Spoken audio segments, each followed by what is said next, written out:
In this video, I'll reveal the complete YouTube analytics system that's helped me build a channel to over 1 million subscribers and generate millions in revenue from our videos. And this isn't theory. Look at these screenshots. This video went from 5,000 views in its first 70 days to over 3 million views after I implemented just one of the strategies that I'm about to show you. And what makes this system different is understanding that you need to track different metrics in the first hour versus the first day versus your weekly review.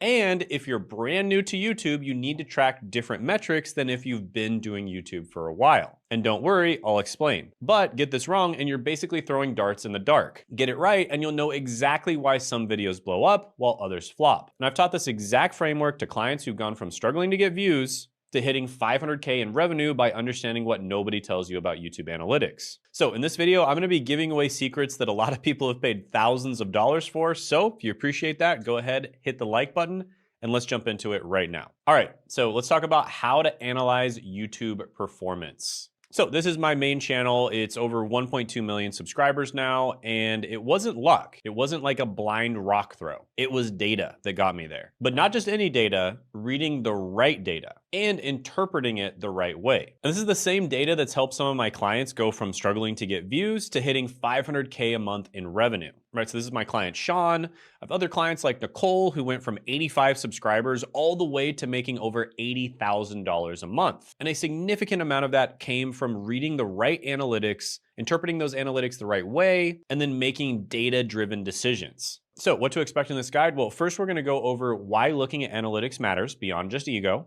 which KPIs actually move the needle for views, your channel, and more importantly, revenue, the 3 critical time windows that most creators miss, how to optimize your channel for maximum RPM, and advanced metrics that separate the professionals from the amateurs. So first, why do you need to track analytics? Well, let me tell you a story. When I initially started on YouTube, I created diverse content, right? I created a lot of different types of content. I had a RuneScape channel. I had a channel on pharmacy. I had a channel where I made 1-minute videos on random topics. I had a channel on different life hacks that you can do. I had a self-development channel. And the problem was with all of those channels that I was basically just throwing darts in the dark. I had no idea what I was doing. Like, even if I did make a good video, I wouldn't have known it because I didn't know how to read analytics. And just as an example, I started out as a PCAT tutor. So I was basically tutoring people who were trying to get into pharmacy school to take this test that you have to take in order to get into pharmacy school called the PCAT. And I also really enjoyed helping people to achieve their goals as well. So I basically started to coach pharmacy students as well. And I was career coaching them on what they could do to finish pharmacy school faster, and finish college faster, and get a good job. And at the same time, I was in the process of becoming a pharmacist myself. So I was basically just solving problems for the younger version of myself, which other people happen to have. And when I started making content for this, my analytics revealed that college and career content significantly outperformed other types of content that I was doing. And the real turning point came when I decided to double down on remote work because I had started to work remotely myself. It completely changed the game for me. I remember the first time I went on a trip while I was working remotely was when I went to Puerto Rico with my best friend, John. And I met a bunch of other people that were also working remote. And I just couldn't believe that I was able to travel the world while I was getting paid. It was mind-blowing to me. And even when I wasn't traveling, just all the perks of being able to work from home. You know, not having to go through traffic, saving a bunch of time, effort, and money, you know, not having to buy lunches, eating healthier because I could cook for myself, et cetera, et cetera. And I wanted to share this passion that I had for remote work with the rest of the world. And so I started making a lot of content and I doubled down on what the data told me, and my channel grew 10 times faster. Now, one thing that I'll say about data is a lot of people are intimidated by it. They're like, I was not good at math when I was younger. I'm not good at crunching numbers in spreadsheets. And what I'm gonna tell you is I'm going to simplify this so much to where it will be incredibly easy for you to understand whether you're a math person or you're not a math person. Quick break, this video is sponsored by me. Most of you don't know that I actually have my own coaching program on personal branding and then growing and making money on YouTube. And this is good for complete beginners, maybe even people who just want to get a job by growing their personal brand, all the way up to people who are very advanced on YouTube. And they get to work directly with myself and my team to help them reach their goals. Now, We are opening up 3 to 5 spots, and this is pretty rare. We usually don't have these open. We usually only limit them to select people. But we're opening up 3 to 5 spots, and you can check those out down in the description and the pinned comment below. And in this program, you'll get to work directly with myself and other people who are highly successful on YouTube. Just as an example, Sean was able to go all the way from being stuck, not making very much money on his channel, to making over $500,000 a month. Now, that's an example of one of my more advanced students, but there's lots of examples of people who started off from scratch and they got to 5K a month, 10K a month, etc. So check that out down in the description and the pinned comment below. So when it comes to experimentation and content creation and how to actually identify what types of content are doing really well on your channel, you basically just start with content creation. You start by creating content. And we've talked about that in other videos. You'd start by using the icon method, and then you'd create a bunch of diverse different types of videos. Just like I did earlier. I created a bunch of different types of videos because I didn't know exactly what I wanted to talk about on the channel, right? I had a successful career coaching business, but when I first started YouTube, I was all over the place talking about lots of different things. But when I started the channel, I was talking about investing, how to write grants, side hustles, how to budget, and of course, career and college related content. And I was basically just solving problems for the younger version of myself. And it was all part of trial and error. And then I identified the successful content that was not only successful when it came to getting views, but it was also successful when it comes to making money and driving clients to my career coaching services. And at that point, I started focusing on the winning strategies. But you might be thinking, Shane, how do you find the winning strategies?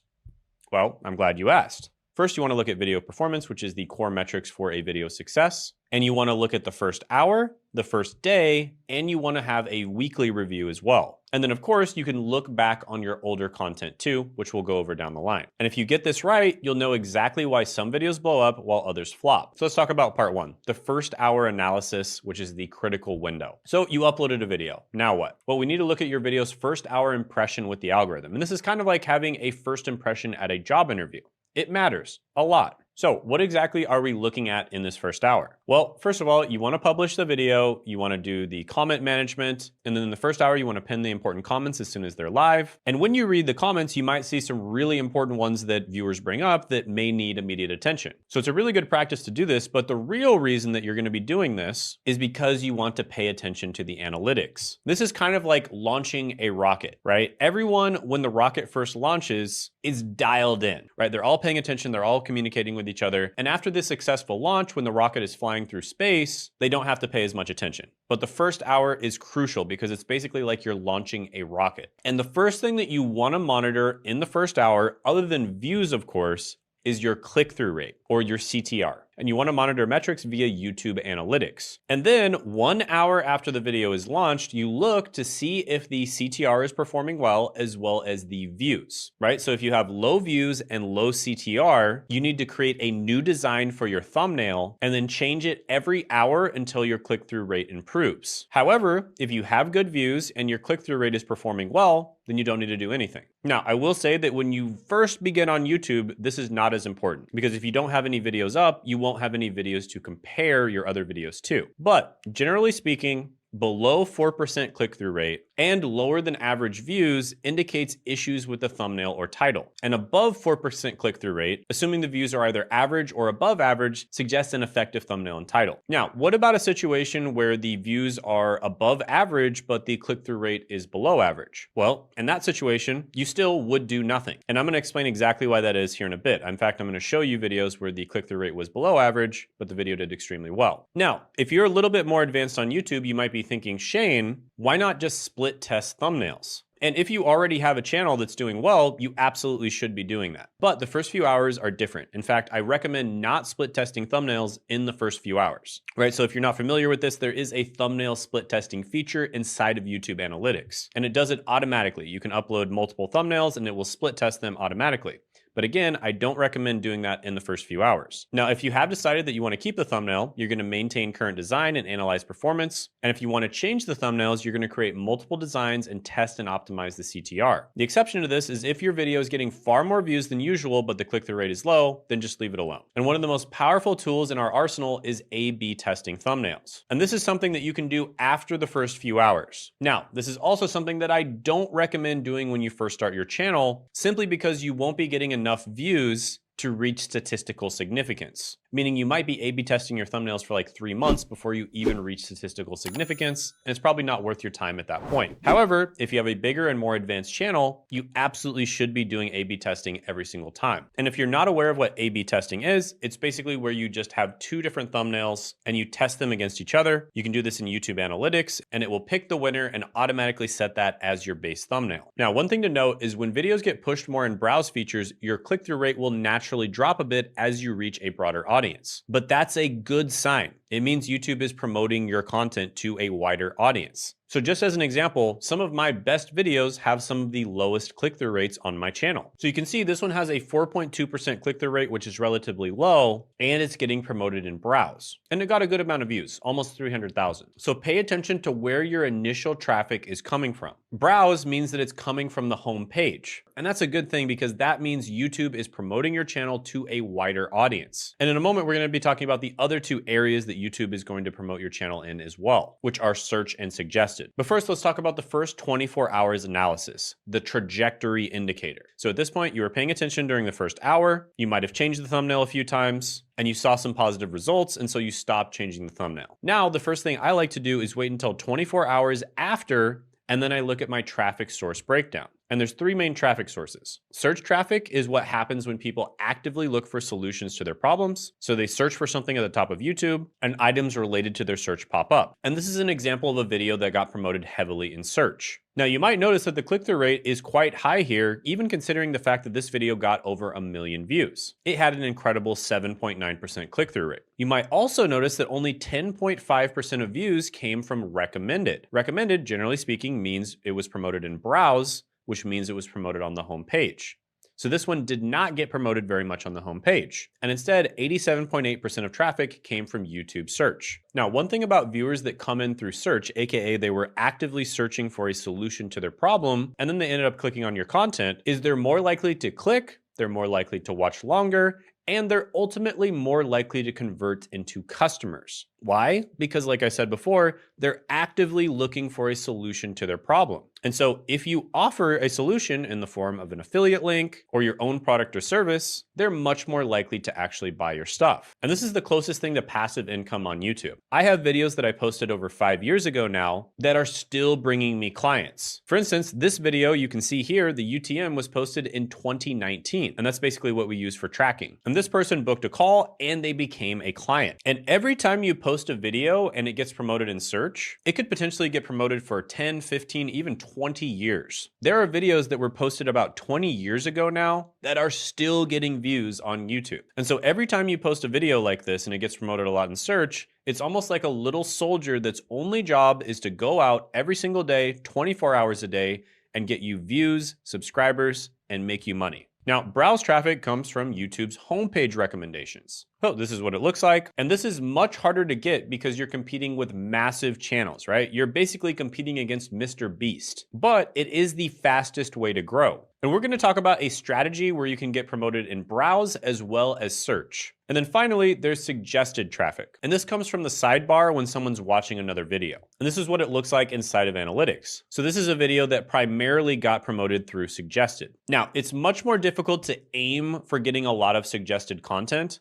Basically, you want to make your content good and you want to reference your other pieces of content inside of the videos that you make. So for instance, at the end of the video, I almost always tell people to watch another video, and that is a great way to get your suggested traffic up. However, you have to already be getting traffic in order to get suggested traffic, generally speaking. And this is very common when people are binge watching your content. But what we're looking for is a 3-pronged approach that I like to call the Moneyball method. And this is a movie about really smart analysts that basically used data analytics inside of the sport of baseball to determine that people who are really good at hitting home runs were overvalued, aka they were getting paid way more than their actual value to a team. And then the people who were simply hitting the ball and getting on first base were undervalued, aka they were getting paid far less than the actual value they were giving to the team. And so they basically created an entire team full of people that were really good at getting on base. And they had massive success with this strategy, despite the fact that they didn't have nearly as much money as a lot of the bigger market teams. So the money ball method is where you want to hit the ball in such a way that there is a chance that you can hit a home run, aka get promoted on browse. But if not, at least you will get on first base and have a chance to score, aka get promoted in search. And it's a heck of a lot easier to just simply hit the ball and get promoted in search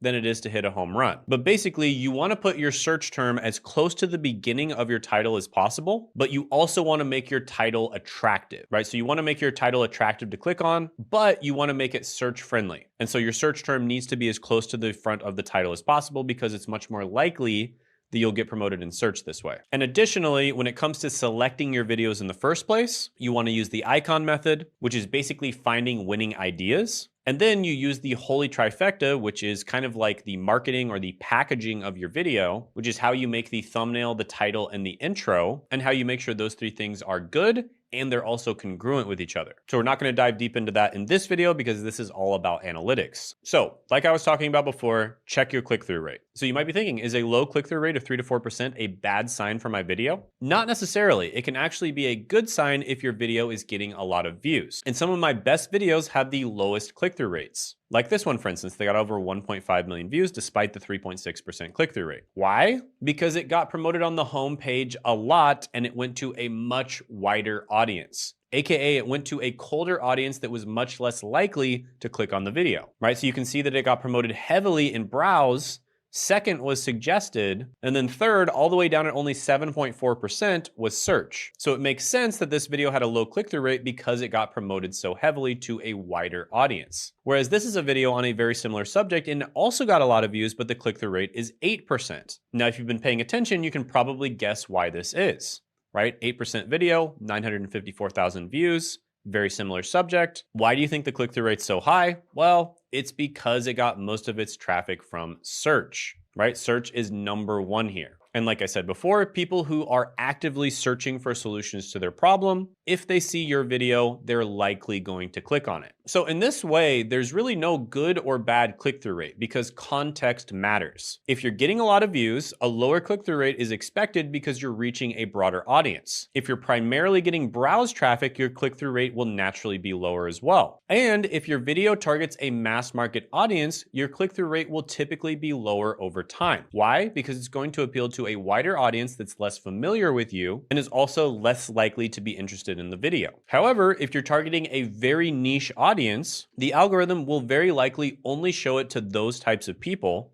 and so therefore the click-through rate will be higher, but the moment it tries to show it to a wider audience, it won't work, and so therefore the algorithm will stop showing it. And it will only show that video to that niche audience, therefore keeping the click-through rate high, but your views will likely be much lower. So a really easy way to understand this is, let's just say you're going on a hike and you got bit by a snake and you're freaking out, you don't know what to do, you don't know if the snake's venomous or not, and you immediately whip out your phone, you pull up YouTube and you type in what to do when bit by a snake. Well, if a video pops up that tells you exactly what to do when you get bit by a snake, you are very likely to click on and watch that video. Whereas if you're just randomly browsing YouTube and the same exact video pops up, if you're bored, you might watch it, but there's a very good chance that you're likely gonna watch something else. So a general rule of thumb when it comes to click-through rate is the higher, the better. And I know this might seem like oversimplifying it, but it's really the truth. A good click-through rate is a higher click-through rate than what you're currently getting. And this can change across niches and a lot of different things, but generally speaking, if you're getting traffic from both browse and search, but primarily browse,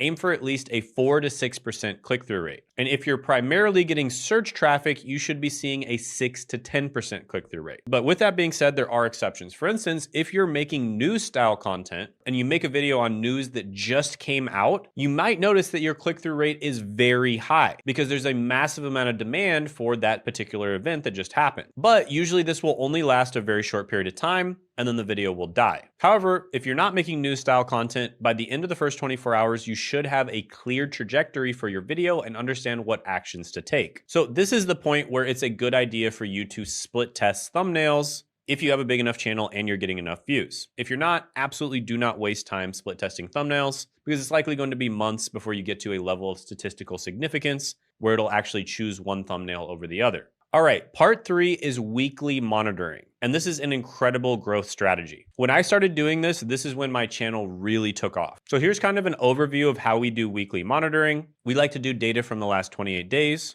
and we monitor and track the following data based on importance. So there's fundamental metrics like total views, click-through rate, and the average view duration. And then there's advanced metrics like the percent of viewers that watch up until 30 seconds, the subscribers per 100 views, and the total revenue per 1,000 views. And this is when we zoom out from individual video performance and we start identifying patterns across our channel. And this is where you make a strategy that is going to get you exponentially more views in the future. So first, let's talk about average view duration. This tells you how long people watch your video on average once they click on it. And you want this to be as high as possible, similar to click-through rate. With that being said, similar to click-through rate, if your video gets promoted to a wider audience, your average view duration will likely go down. For instance, this is a video that got millions of views, and you can see that my average view duration is 4 minutes and 22 seconds, which is 59 seconds less than usual. So you would think, right, it's almost a minute less than it usually is. Doesn't that mean that it's a bad video? No, because again, it got promoted to a wider audience, so context matters. Now, generally speaking, for a beginner, because I know I get this question all the time, what's the perfect length, right? And the perfect length would be about 14 minutes and 59 seconds for a beginner, right? For a channel that's relatively new. And the reason for this is because it increases the AVD significantly while it stays under that critical 15-minute threshold. Now, if your content needs to be longer, make it around 19 minutes and 59 seconds, aka under 20 minutes. Why do you do this? Well, there's a psychological barrier at 15 or 20 minutes that makes many people less likely to click. This is similar to Walmart pricing things at $19.99 instead of $20. Significantly more people will buy, believe it or not, if it's priced at $19.99 versus $20, even though it's essentially the same price. So, what's a good AVD? Well, it depends on so many factors: video length, traffic sources, niche specificity, content volume, etc. But getting an average AVD above 4 minutes once you have significant views is usually pretty good. Now, my channel's all-time average view duration is 4 minutes and 29 seconds, and our current goal is 5 minutes. With that being said, if you're making mass market content, generally speaking, it's going to get promoted to a wider audience, and therefore your average view duration is going to go down a bit. And if you're making niche content, it's generally going to only promote it to an audience that's interested in that topic, and so therefore your average view duration will go up. So if you're making niche content, you may have an average view duration that is significantly higher than this. But like I said before, the best average view duration is simply a higher average view duration than whatever you're doing now. Next, check your average percentage viewed. Now, if you have a 20-minute video and the average person watches your videos for 5 minutes, then your average view duration would be 5 minutes. And if you have a 10-minute video and the average person watches it for 5 minutes, then your average view duration will still be 5 minutes. However, take that same exact scenario, you have a 20-minute video and your average view duration is 5 minutes, your average percentage viewed will be 25%. And if you have a 10-minute video and your average view duration is 5 minutes, your average percentage viewed will be 50%. So in this case, I had a 22-minute video. My average view duration was 5 minutes and 55 seconds. And my average percentage viewed was 26.6%. And by the way, this is why, generally speaking, it's better to make long videos. And this is why I recommend, as a beginner, you make videos where you aim for 14 minutes and 59 seconds. Because it's much easier to get your average view duration up, and that's what actually matters more. With that being said, you want to also pay attention to your average percentage viewed and try to get that up. And generally speaking, for your average percentage viewed, you want to aim for at least 25 to 30%. Now, my successful channel's lifetime APV is 31.2%, and we're currently targeting 35%. So just like all of the other ones, the best APV is a higher APV. And again, if you make mass market content, it's likely going to be lower. If you make niche content, it's likely going to be higher. All right, so part 4 is optimizing your channel revenue. And this is where we get to the advanced metrics. And in my opinion, this matters significantly more than views and subscribers. Now, CPM is how much money your video generates from ads per 1,000 views. This is not how much money you earn, because YouTube splits it with you 55 to 45%. RPM is how much you actually earn and how much actually reaches your bank account after YouTube takes its cut. And here's why this is so important. YouTube's dirty little secret is that the algorithm actually favors videos that generate more ad revenue. This is how YouTube makes the majority of its money. right? When you promote an affiliate link or if you sell your own product, YouTube doesn't get any money from that. So they favor channels that generate more ad revenue. And some people will disagree with me on this, but I have done lots of tests. And this is the one thing that if you take this one thing from this entire video, you'll be far ahead of just about everyone else out there. And I had a video that was getting minimal traction, aka fewer than 10,000 views, and I didn't have monetization enabled. But after I monetized, that same video suddenly took off, eventually reaching over 1 million views. Right, so you can see right here, 199 days after it was published, it was only 9,200 views. And that's around the time that I monetized the video. And after I discovered this, I started placing mid-roll ads every 90 to 120 seconds in my videos and enabling all ad types. And after making this change, one video went from 5,000 views in its first 70 days to over 3 million views.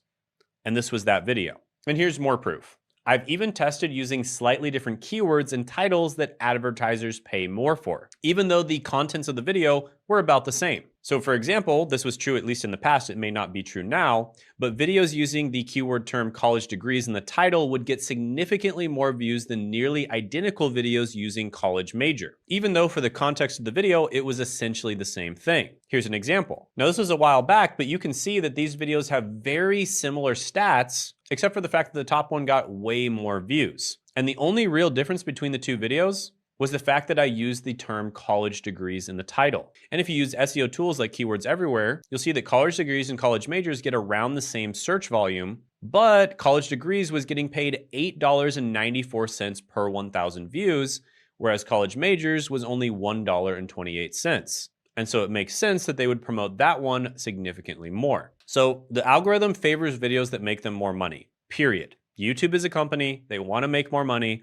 The way they make money is through AdSense. And so you need to make sure that you're enabling AdSense, packing your videos with ads, because by the way, they're still not going to show all the ads. It just gives them more chances to show ads. Putting those ads at ideal moments that are cliffhangers in your videos, if possible, and choosing keywords that have higher RPM or CPM. All right, part 5, advanced metrics for scaling channels. All right, so we're going to talk about the intro or hook retention rate.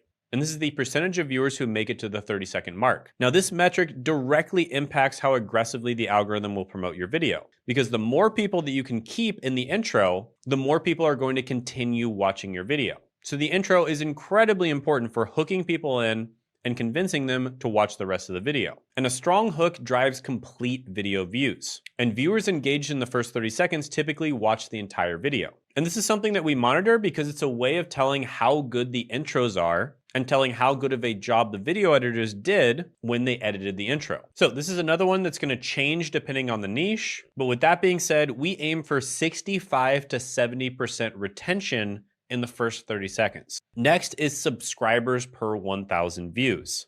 And this tells you something the view count alone can't: how valuable viewers found your content. So you could hypothetically create a really good piece of kind of like clickbait content that had a super high click-through rate, and you kept the viewer until the end of the video, but at the end of the video, they had this empty feeling like, you know what, I think I just wasted my time, and they leave the video and they never watch your content again. Whereas you could create a video that keeps somebody until the very end, and then they love it and they decide to subscribe to your channel. And the subscribers per 1,000 views really says a lot about how valuable your viewers found your content. So the easiest way to calculate this is subscribers over views times 1,000. And if a video gets a ratio of 5 or less, that's a red flag. And if a video hits 15 or higher, that's a strong signal to create more content like that. And we've even had videos that have had negative subscriber ratios. So that is a really strong indicator that you should probably not be creating more of that type of content. So again, this is an indicator. It can be affected by a lot of different things. For instance, if you make a video that's outside of the typical type of content that you usually make, this might be a bit lower than you'd expect, but generally speaking, less than 5, not good, more than 15, really good. An average for channels is usually somewhere around 5 to 10. And next, let's talk about a very important one, and that is the total revenue per 1,000 views. And this is not the same as the RPM or the CPM. Now, the CPM is a part of this. Let's just say you have a CPM of $10 per 1,000 views. That is what YouTube is paying you for the ads that pop up on your channel per 1,000 views. But that's not what we're talking about here. We're talking about the total revenue that you're making from your YouTube channel per 1,000 views. That means the total revenue you're making from affiliate links, sponsorships, selling your own products and services, selling merch, like whatever you're doing with your channel to make money, all of it added together, divided by all of your views, times 1,000. So what is a good total revenue per 1,000 views? Well, channels with affiliates or low ticket products typically generate $25 to $200 per 1,000 views. And this is in the educational space. So if you're making educational content, if you're making entertainment content, it's usually going to be a lot lower than this. High ticket products with mass market content can typically reach around $300 to $1,000 per 1,000 views. And then specialized B2B solutions or products that target a very niche audience and sell high ticket can hit an astounding $1,000 to even $7,000 per 1,000 views. And I've seen this as high as $20,000 to $30,000 per 1,000 views. In fact, I have one client who only gets about 100 to 200 views per video, but last year he made over $2 million. I have another client who only gets around 500 to 1,000 views per video, and last year he made over $10 million.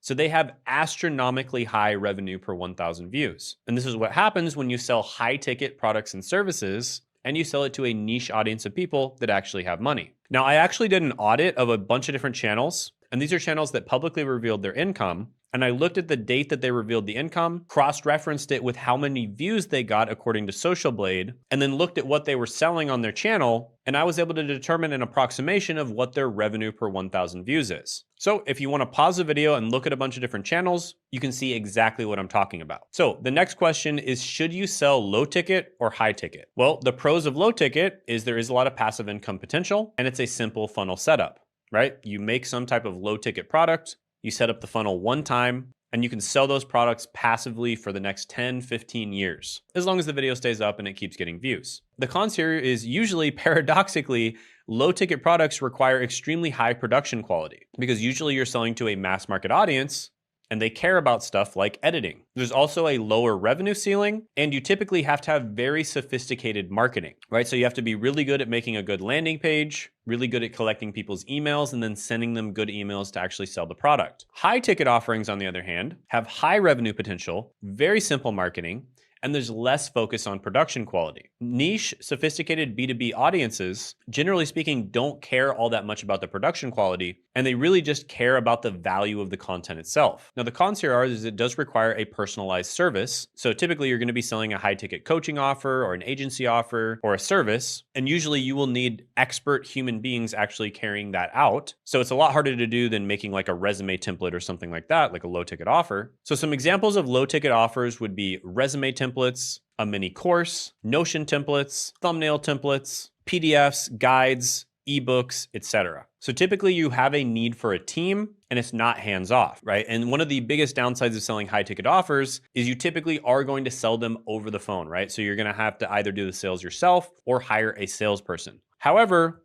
high ticket is simply more profitable for 80% plus of creators, right? I've worked with hundreds of creators at this point, and most of them have audiences where they would make more money from a high ticket offer. And I've also tested out a bunch of offers on my channel. And just as an example, the earnings per click, which is how much money you make every single time someone clicks on one of your links, is often $1 to $3 for low ticket offers. And in many cases, it's over $50 for high ticket offers. So it's somewhere between 20 and 50 times more revenue per click for a high ticket offer versus a low ticket offer. And the revenue per 1,000 views is significantly higher, often 5 to 10 times higher. So high ticket offers are more of a headache. They're much harder to automate, but they make significantly more money. So let's talk about a long-term plan. So you want to be holding weekly review sessions. And here's an example of us reviewing a video with a bunch of the most important metrics. And we're going to go over this in more detail. So the first thing you'd want to do is look at your video performance over the last 28 days. So you'd look at the total views, total watch time, and the total subscribers. Then you'd look at all of these key metrics that I just talked about